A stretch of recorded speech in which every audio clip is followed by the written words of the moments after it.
नमस्कार, जनधारा छत्तीसगढ़ के इस खास बुलेटिन में आप सभी का स्वागत है। मैं हूं पंकज शर्मा। आइए शुरू करते हैं मेरे साथ खबरों का सिलसिला। प्रदेश के मुख्यमंत्री भूपेश बघेल आज दुर्ग और बिलासपुर जिले के दौरे पर रहेंगे। मुख्यमंत्री आज दुर्ग के सेलूद गांव में आयोजित सहकारिता सम्मेलन में शामिल होंगे, तो वहीं देर शाम सीएम बघेल बिलासपुर में आयोजित स्थानीय कार्यक्रमों में भी हिस्सा लेंगे। बीते कई दिनों से पंजाब में चल रहे सत्ता संघर्ष पर अंततः विराम लग गया है। कांग्रेस आला कमान ने आखिरकार पंजाब में मुख्यमंत्री का चेहरा बदल ही दिया। पंजाब में हुए बदलाव के बाद अब छत्तीसगढ़ में एक बार फिर मुख्यमंत्री बदलने की चर्चाओं ने जोर पकड़ लिया है। इन चर्चाओं के बीच आज सुबह सूबे के स्वास्थ्य मंत्री टीएस सिंहदेव दिल्ली रवाना हुए। दिल्ली रवाना होने से पूर्व टीएस सिंहदेव ने एयरपोर्ट पर मीडिया से कोई बातचीत नहीं की। वे अपनी कार से उतरकर सीधे एयरपोर्ट के अंदर प्रवेश कर गए। टीएस बाबा की चुप्पी ने एक बार फिर कई सवाल खड़े कर दिए हैं।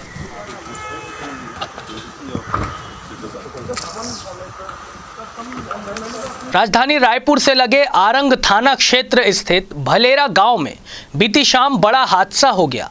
गांव के स्कूल में चल रहे लोकार्पण और भूमि पूजन के कार्यक्रम के दौरान स्कूल का प्रार्थना शेड गिर गया, जिससे 13 कांग्रेस कार्यकर्ताओं सहित ग्रामीण भी घायल हो गए। इनमें से 10 लोगों का इलाज आरंग के सामुदायिक स्वास्थ्य केंद्र में चल रहा है। वहीं 3 गंभीर रूप से घायलों को राजधानी रायपुर के मेकाहारा अस्पताल में रेफर किया गया है। बताया जा रहा है कि कार्यक्रम स्थल पर कार्यक्रम के दौरान अभनपुर के विधायक धनेंद्र साहू भी मौजूद थे। पुलिस के मुताबिक भलेरा के स्कूल प्रांगण में भूमि पूजन और लोकार्पण कार्यक्रम चल रहा था। इसी दौरान तेज बारिश हुई तो छत भीगने लगी। उसे ढकने के लिए कुछ लोग शेड के ऊपर चढ़े, जिससे टीन का ये शेड नीचे गिर गया। इस हादसे के बाद विधायक धनेंद्र साहू ने अस्पताल जाकर घायलों से मुलाकात कर उनका हालचाल जाना।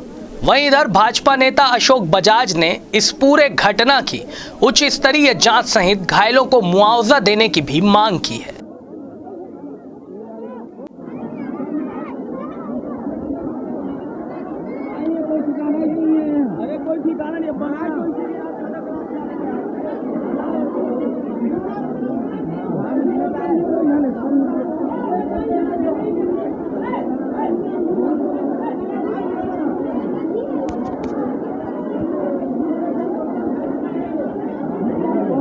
और जशपुर राजघराने के छोटे बेटे और पूर्व विधायक युद्धवीर सिंह जुदेव के निधन की दुखद खबर है। जानकारी के अनुसार जुदेव ने बेंगलोर के निजी अस्पताल में आज सुबह करीब 4 बजे अंतिम सांसें ली। गौरतलब है कि युद्धवीर बीते कई दिनों से अस्वस्थ चल रहे थे। उनके लीवर और किडनी में संक्रमण के बाद उनका उपचार भी चल रहा था। इसी बीच पिछले 2 दिनों से उनकी हालत और भी ज़्यादा बिगड़ गई थी, जिसके बाद उन्हें वेंटिलेटर पर रखा गया था।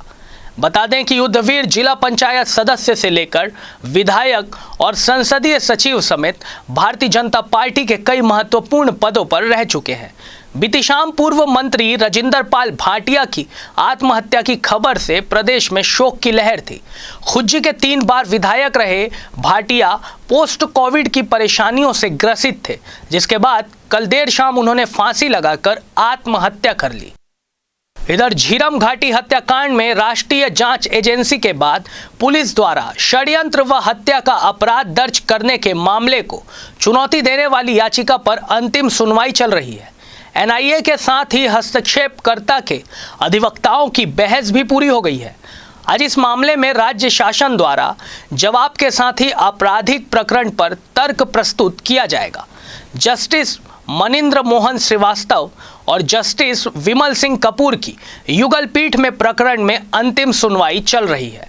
माना जा रहा है कि यह मामला अब अपने निर्णायक दौर में है। छत्तीसगढ़ में सरकार द्वारा की जा रही तमाम कोशिशों के बाद भी हाथियों का उत्पात थमने का नाम नहीं ले रहा है। एक बार फिर महासमुंद जिले के दलदली गांव में हाथियों के द्वारा उत्पात मचाए जाने की खबर सामने आई है। जानकारी के मुताबिक बीती रात दलदली गांव में इन हाथियों के झुंड ने कई घरों को नुकसान पहुंचाया है। ग्राम खुड़सा और गनियारी के मध्य जंगल में 3 दंतैल हाथी मौजूद हैं।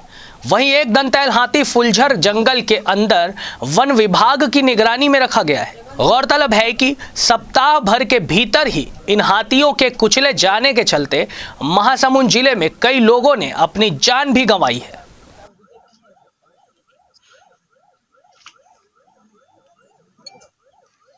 एक ठिकाने पीछे में यहां लेते हैं एक छोटा सा ब्रेक।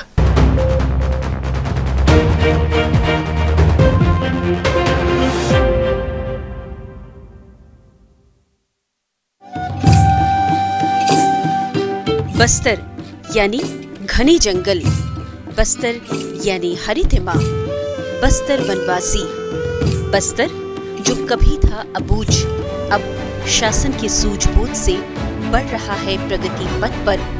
बस्तर प्रगति के कई स्तर, देखिए बस्तर की हर खबर अब वीआईपी न्यूज पर।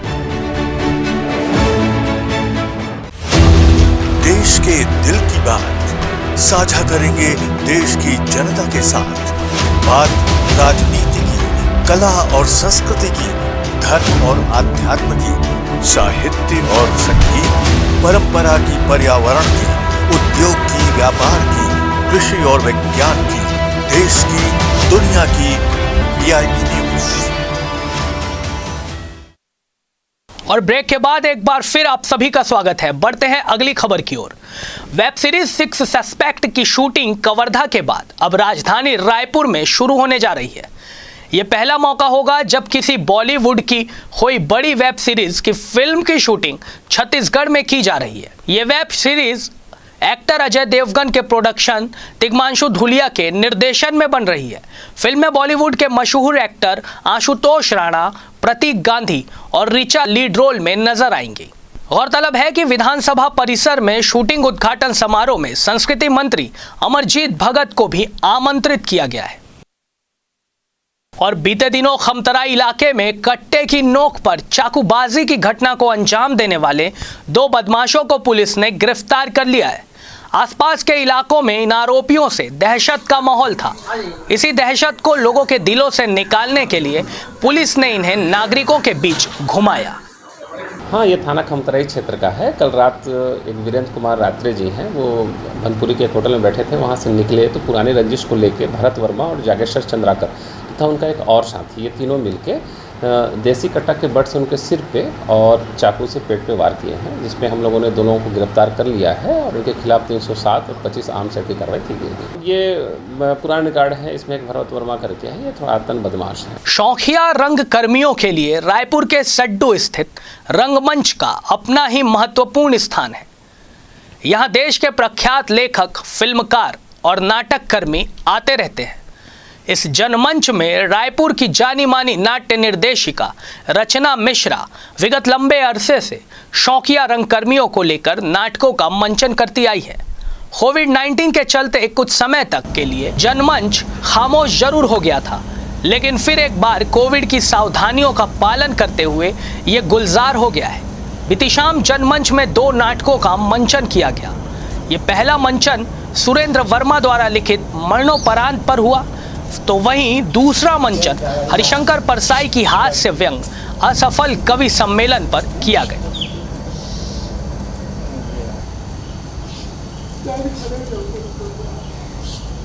मौसम विभाग ने छत्तीसगढ़ के बस्तर, सरगुजा और बिलासपुर संभाग में फिर एक बार भारी बारिश और बिजली गिरने की संभावना जताई है। इसे लेकर विभाग ने अगले 12 घंटों के लिए अलर्ट भी जारी किया है।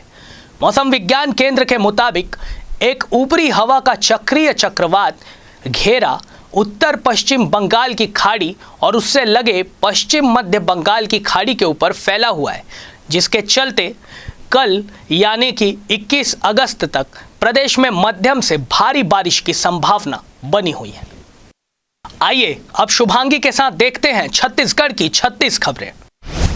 मुख्यमंत्री भूपेश बघेल ने अपने निवास में वीडियो कॉन्फ्रेंसिंग के जरिए 28 जिलों में लगभग 2,991 करोड़ रुपए की लागत के विकास कार्यों की सौगात दी। कार्यक्रम की अध्यक्षता लोक निर्माण मंत्री ताम्रध्वज साहू ने की। इन कार्यों में सड़कों और भवन निर्माण से संबंधित 312 और पुल पुलियों से संबंधित 48 कार्य शामिल हैं। कार्यक्रम में स्वास्थ्य मंत्री टी.एस. सिंहदेव, मंत्री जय सिंह अग्रवाल सहित अन्य मंत्री और तमाम अधिकारीगण मौजूद रहे। सूरजपुर जिले के इंडोर स्टेडियम में भी वीडियो कॉन्फ्रेंसिंग के जरिए मुख्यमंत्री द्वारा दिए गए सौगातों के विषय में अधिकारियों और स्थानीय लोगों को जानकारी देने के लिए कार्यक्रम का आयोजन किया गया, जिसमें जिले के अधिकारी और जनप्रतिनिधि समेत आम नागरिक भी मौजूद रहे। मुख्यमंत्री भूपेश बघेल राजधानी के कालीबाड़ी स्थित गणेश पंडाल पहुंचे। पंडाल में विराजे भगवान गणेश की प्रतिमा की उन्होंने पूजा अर्चना भी की और प्रदेश की सुख समृद्धि की कामना की। इस मौके पर विधायक कुलदीप जुनेजा, विकास उपाध्याय, महापौर एजाज ढेबर भी मौजूद रहे। राजधानी रायपुर के पश्चिम विधानसभा में क्षेत्रीय विधायक विकास उपाध्याय ने अपने क्षेत्र के लोगों को 9 करोड़ रुपए के विकास कार्यों की सौगात दी।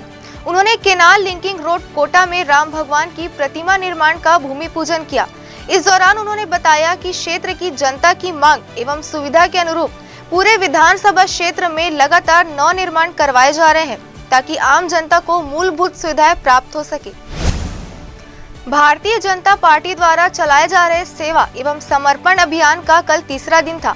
पार्टी द्वारा राजधानी रायपुर के सभी 70 वार्डों में अभियान के तहत प्रभात फेरी निकाली गई, जिसमें बड़ी संख्या में भाजपा कार्यकर्ता शामिल हुए। सिविल लाइंस स्थित अपने निवास स्थान पर स्वास्थ्य मंत्री टीएस सिंहदेव ने Chhattisgarh medical services corporation limited की समीक्षा बैठक ली। इस दौरान उन्होंने जिलेवार निर्माण कार्यों, दवाओं के स्टॉक और उनकी एक्सपायरी डेट समेत अन्य महत्वपूर्ण विभागीय विषयों की जानकारी ली। इसके साथ ही स्वास्थ्य मंत्री सिंहदेव ने वित्तीय वर्ष 2020 और 21 की स्थिति, आरसी पोजीशन एवं क्रय ऑर्डर समेत कई विषयों की समीक्षा भी की। छत्तीसगढ़ में गौ सेवा आयोग गायों के संरक्षण के लिए किस तरीके से काम कर रहा है, साथ ही सीमावर्ती क्षेत्रों में गायों की तस्करी को रोकने को लेकर क्या कुछ प्रयास किए जा रहे हैं, ऐसे अनेक मुद्दों पर हमारे संवाददाता खोमन साहू ने गौ सेवा आयोग के अध्यक्ष महंत रामसुंदर दास से खास बातचीत की। छत्तीसगढ़ में बीते 2 दिनों में 28 लोगों की कोरोना रिपोर्ट पॉजिटिव आई है। प्रदेश के 13 जिलों में अब एक्टिव मरीज इकाई के अंक पर आ गए हैं। 4 जिले कवर्धा, मुंगेली, सूरजपुर और गौरेला में तो सक्रिय मरीजों की संख्या भी 0 हो गई है। शनिवार को प्रदेश के 15 जिलों में एक भी नया केस नहीं मिला है। ये स्थिति अरसे बाद आई है। जानकारों के मुताबिक प्रदेश में वैक्सीनेशन के बढ़ते दायरे से कोरोना को लेकर स्थिति में लगातार सुधार हो रहा है। गरियाबंद जिले के देवभोग से कैंट-पदर बॉर्डर तक बनी लगभग 10 किलोमीटर लंबी सड़क अब जर्जर हो चुकी है। लोग जान जोखिम में डालकर इस रोड से आवागमन करने के लिए मजबूर हो चुके हैं। इस सड़क में जगह जगह गड्ढे ही गड्ढे हैं और लोगों को आने जाने में काफी दिक्कतों का सामना भी करना पड़ रहा है। जर्जर हो चुकी इस सड़क के निर्माण के लिए स्थानीय निवासियों द्वारा विभागीय अधिकारियों और जनप्रतिनिधियों को कई बार अवगत भी कराया गया, लेकिन किसी ने इस जर्जर सड़क की सुध भी नहीं ली। इससे नाराज ग्रामीणों ने अब आंदोलन की चेतावनी दी है। जांजगीर चांपा जिले की बदहाल सड़कों और जांजगीर में बन रहे ओवरब्रिज निर्माण में हो रही लेट लतीफी के विरोध में आम आदमी पार्टी के कार्यकर्ताओं ने अनोखे अंदाज में प्रदर्शन किया। आप पार्टी के कार्यकर्ताओं द्वारा इस आंदोलन में लगाए गए नारों की खूब चर्चा हो रही है। गरियाबंद जिले में हाथियों के आतंक से लोग डरे सहमे हैं। बताया जा रहा है कि ये वही दंतैल हाथी है जिसने बीते 1 हफ्ते में महासमुंद जिले में 4 लोगों की जान ले चुका है। इस दंतैल हाथी को अब फिंगेश्वर ब्लॉक में विचरण करते हुए देखा गया। वहीं जिले के पांडुका ब्लॉक में भी 3 हाथी दल गांव में जमकर उत्पात मचा रहा है।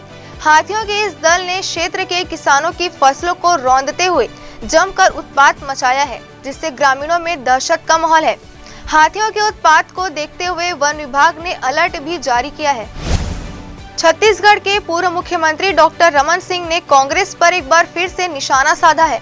पंजाब के सीएम अमरिंदर सिंह के इस्तीफे पर बात करते हुए डॉक्टर रमन सिंह ने कहा कि कहां-कहां मुख्यमंत्री बदल रहे, आज तक समझ नहीं आ रहा। कभी पंजाब में बदल रहे हैं, कभी छत्तीसगढ़ में 2.5 साल के कार्यकाल की बात हो रही है।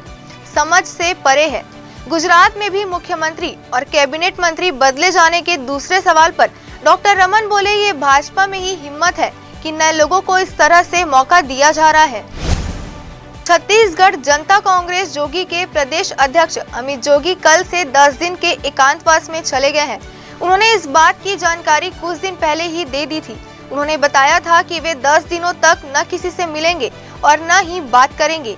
राजनीति, रोमांच, समाचार, रिश्तों और परिवार से भी दूर रहेंगे।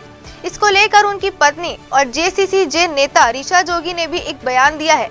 ऋचा ने सोशल मीडिया में एक पोस्ट लिखा है जिसमें उन्होंने कहा कि मुझे ये बताते हुए बहुत ही ज्यादा गर्व महसूस हो रहा है कि अमित जोगी 10 दिनों के लिए विपश्यना की अनुभूति करेंगे। बीजापुर जिले से 60 किलोमीटर अंदर जंगल और उबड़-खाबड़ रास्तों को पार करते हुए चिल्कापल्ली पहुंचा जा सकता है। ये गांव प्रदेश के एक नए डिप्टी कलेक्टर का गांव है। यहाँ न बिजली है और न ही मोबाइल का नेटवर्क आसानी से मिलता है। फिर भी इस माटी से उठकर एक युवा ने अपने सपने को पूरा करने की जिद के तहत पहली बार में ही CGPSC क्रैक कर लिया। इस गांव के अजय मोडियम ने ओवरऑल 98 और ST कैटेगरी में पहली रैंक हासिल की है। अजय को डिप्टी कलेक्टर का पद दिया जा सकता है। पोस्ट अलॉटमेंट की लिस्ट 1 से 2 दिनों के भीतर लोक सेवा आयोग जारी करेगा। अपने सफर के बारे में अजय ने बताया कि उन्होंने स्कूलिंग चिंताकुंटा प्राथमिक शाला में पूरी की। अजय के परिवार में पिता कृष्णया, माता नागी खेती-बाड़ी का काम करते हैं। बड़े भाई शिक्षक हैं और उनकी बड़ी बहन नर्स है। 6वीं से 12वीं तक की पढ़ाई जवाहर नवोदय विद्यालय बारसूर में की। 2014 में अजय NIT रायपुर में चयनित होकर 2018 तक इंजीनियरिंग की पढ़ाई करने के बाद PSC की पढ़ाई में जुट गए थे। दुर्ग स्थित चंदूलाल चंद्राकर मेडिकल कॉलेज में पढ़ाई करने वाले छात्र छात्राओं को सरकार ने राहत दी है। हाईकोर्ट में सरकार की ओर से बताया गया है कि विद्यार्थियों के भविष्य को देखते हुए उन्हें दूसरे सरकारी मेडिकल कॉलेजों में शिफ्ट करने का निर्णय लिया गया है। इसके लिए उन्होंने NMC यानी नेशनल मेडिकल कमीशन को पत्र लिखा है। साथ ही दूसरे मेडिकल कॉलेजों में सीट बढ़ाए जाने की भी मांग की है। अब हाईकोर्ट ने NMC से 23 सितंबर तक जवाब मांगा है। प्रदेश में टीकाकरण ने स्पीड पकड़ ली है। पहली बार केवल 7 दिनों में 11,23,000 से अधिक टीके लगाए गए हैं। ये अपने आप में एक रिकॉर्ड है, क्योंकि इतना अधिक वैक्सीनेशन तो तब भी नहीं हुआ जब राज्य में टीकाकरण शुरू हुआ था। कोरोना की दूसरी लहर के बाद तो एक समय ऐसा आ गया था जब लोग वैक्सीनेशन के लिए सुबह 4-4 बजे से टीकाकरण केंद्र में लाइन लगा रहे थे। प्रदेश में सरकार 15 से 40 वर्ष आयु के युवाओं के लिए नया क्लब बनवाएगी। सीएम भूपेश बघेल ने सीएम हाउस में आयोजित एक समारोह में राजीव युवा मितान क्लब योजना शुरू की। प्रत्येक क्लब के संचालन के लिए सरकार सालाना 1 लाख रुपए देगी। इस क्लब का मकसद पर्यावरण, खेल और संस्कृति को संरक्षित करना होगा। राज्य के सभी ग्राम पंचायतों एवं नगरीय निकायों में 13,269 क्लब गठित किए जाने हैं। मुख्यमंत्री भूपेश बघेल ने कहा कि इस क्लब के गठन से हमारे घोषणा पत्र का एक और वादा पूरा हुआ है। बिलासपुर रेल मंडल के मंडल सुरक्षा RK शुक्ला का पदोन्नत हुआ है। अब वे वरिष्ठ मंडल सुरक्षा आयुक्त बन गए हैं। उन्होंने इसका पदभार ग्रहण किया और उसके बाद अधिकारियों और कर्मचारियों की बैठक भी ली, जिसमें सुरक्षा को लेकर सख्त निर्देश दिए गए। उन्होंने यह भी कहा कि हम पर यात्री और रेल संपत्ति दोनों की जिम्मेदारी होती है, सभी इसका बेहतर निर्वहन करें। शुक्ला अभी तक मंडल सुरक्षा आयुक्त रहते हुए जिम्मेदारी संभाल रहे थे। इसी बीच रेलवे बोर्ड ने उन्हें पदोन्नत कर दिया है। भारत में खेती किसानी का काम आज भी बहुत हद तक बारिश पर निर्भर करता है, इसलिए भारत में कृषि को मानसून का जुआ भी कहते हैं। कुछ बड़े किसानों ने तो विद्युत की व्यवस्था कर खेतों में पंप लगा लिए हैं और बारिश कम होने पर भी अपने खेती के काम को आराम से कर लेते हैं। मगर छोटे और दूरस्थ इलाकों के किसान अभी भी बिजली और पंपों की व्यवस्था नहीं होने से बारिश की कमी होने पर अच्छी पैदावार नहीं ले पाते हैं। ऐसे किसानों के लिए सरकार ने सौर सुजला योजना तैयार की है।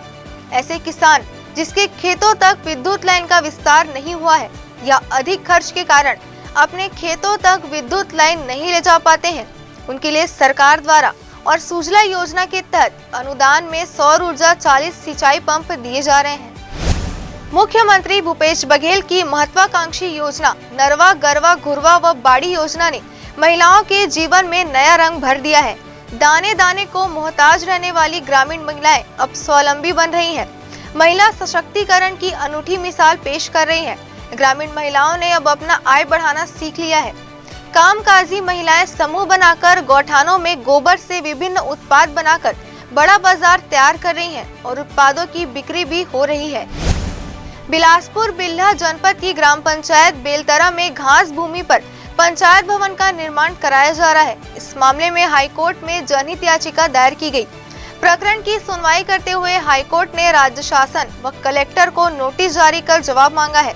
गांव के स्थानीय निवासी विवेक जायसवाल ने अधिवक्ता पुनीत रूपारेल के माध्यम से हाईकोर्ट में जनहित याचिका दायर की है। इसमें बताया गया है कि ग्राम पंचायत बेलतारा में शासकीय भूमि है, इसे शासन ने घास भूमि घोषित किया है। इस जमीन का उपयोग ग्रामीणों द्वारा आम निस्तारी के लिए किया जाता है। प्रदेश में सरकार की मंशा है कि छात्रों को पढ़ाई पूरी करने के बाद ही रोजगार तुरंत उपलब्ध हो सके।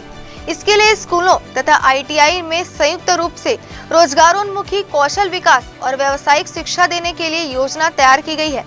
बताया जा रहा है कि रोजगार उपलब्ध कराने की योजना के तहत इसी सत्र से 1 वर्षीय ट्रेंडों में प्रशिक्षण देना शुरू किया जा रहा है। जिला कलेक्टरों से सभी विकासखंड मुख्यालयों में स्थित हायर सेकेंडरी स्कूल के विद्यार्थियों को रोजगारोन्मुखी व्यावसायिक प्रशिक्षण देने के लिए 2 ट्रेंडों यानी कि 1 वर्षीय का चयन कर प्रस्ताव 1 सप्ताह में मांगा गया है। संचालक रोजगार एवं प्रशिक्षण अवनीश कुमार शरण ने इस संबंध में कलेक्टरों को पत्र भी भेजा है। छत्तीसगढ़ में अगले 24 घंटों के लिए मौसम विभाग का अलर्ट है। प्रदेश के ज्यादातर हिस्सों में सामान्य बारिश, वहीं 1-2 स्थानों पर भारी बारिश की संभावना भी जताई जा रही है। बारिश के साथ ही बिजली गिरने का भी मौसम विभाग ने अनुमान जताया है। प्रदेश के 3 संभागों में भारी बारिश के आसार हैं, वहीं ज्यादातर हिस्सों में सामान्य बारिश होगी। कोरोना संक्रमण की थमती रफ्तार के बीच छत्तीसगढ़ में नई आफत की आहट सुनाई देने लगी है। उत्तर प्रदेश और मध्य प्रदेश के सीमावर्ती जिले कोरिया में बड़ी संख्या में बच्चों के बीमार होने की जानकारी आई है। इन बच्चों में सर्दी, खांसी और बुखार जैसे लक्षण हैं। इनकी कोरोना जांच नेगेटिव है। इसकी जानकारी के बाद स्वास्थ्य विभाग अलर्ट पर है।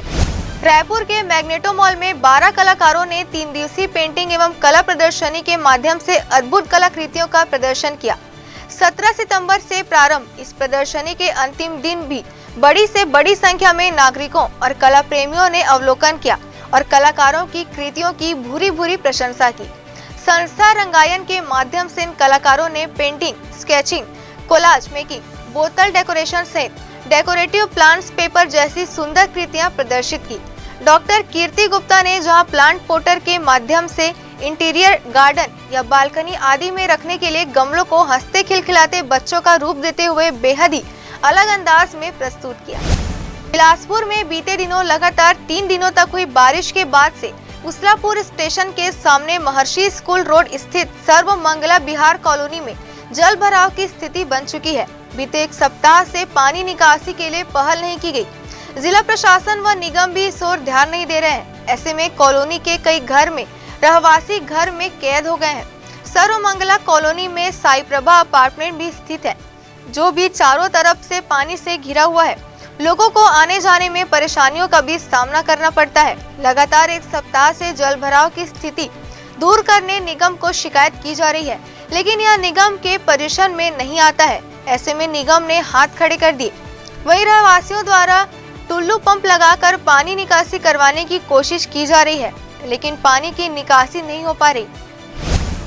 बिलासपुर में भाजपा शासन काल में स्वीकृत कार्यों को पूरा करने में नाकाम कांग्रेस के क्रियाकलाप को शहर की जनता जान चुकी है। कांग्रेस नेताओं को अब जनता को यह बताना चाहिए कि सत्ता में आने के बाद उनकी सरकार ने क्या विकास किया है। भाजपा द्वारा आयोजित वार्ड स्तरीय धरना प्रदर्शन के दौरान हेमूनगर में पूर्व मंत्री अमर अग्रवाल ने उक्त बातें कही। उन्होंने कहा कि प्रदेश में कांग्रेस की सरकार बने 3 साल होने जा रहे हैं, लेकिन उन्होंने एक भी योजना शुरू नहीं की है। भाजपा शासन काल में स्वीकृत कराए गए शहर विकास की योजनाओं को भी पूरा नहीं कर पाई है। स्थिति तो अब यह है कि शहर की हालत बद से बदतर हो रही है।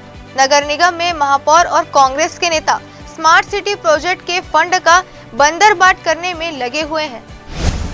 दक्षिण पूर्वी मध्य रेलवे के नए महाप्रबंधक आलोक कुमार का रायपुर आगमन हुआ।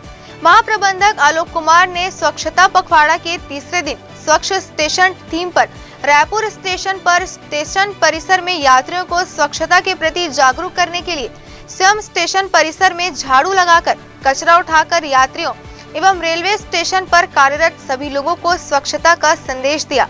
स्टेशन परिसर के पार्किंग एरिया में ऑटो चालकों से स्वच्छता बनाए रखने एवं अन्य लोगों को भी स्वच्छता के प्रति जागरूक करने के लिए प्रेरित किया। बिलासपुर में पूर्ववर्ती भाजपा सरकार की महत्वाकांक्षी योजना में से एक सरोवर धरोहर योजना के तहत जतिया तालाब में पानी भरने और सुंदरीकरण के नाम पर नगर निगम के 2 करोड़ रुपए खर्च कर दिया है। सरोवर के रखरखाव व सुंदरीकरण में पानी की तरह पैसे बहाने के बाद भी सरोवर अब तक सूखा पड़ा हुआ है। भारी बारिश में भी तालाब में बूंद भर पानी नहीं है। अब निगम के अफसरों ने स्मार्ट सिटी योजना के तहत मिले फंड का एक बड़ा हिस्सा जातिया तालाब के सुंदरीकरण के लिए खर्च करने की योजना बना ली है। फंड की इस तरह हो रही बर्बादी को लेकर अब चर्चा भी शुरू हो चुकी है। Centre for monitoring Indian economy द्वारा जारी रिपोर्ट के मुताबिक छत्तीसगढ़ में बेरोजगारी की दर 3.8% है, जबकि राष्ट्रीय बेरोजगारी दर 7.6% है।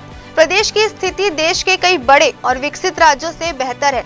अब इसको लेकर प्रदेश में बीजेपी कांग्रेस में बयानबाजियों का दौर शुरू हो चुका है।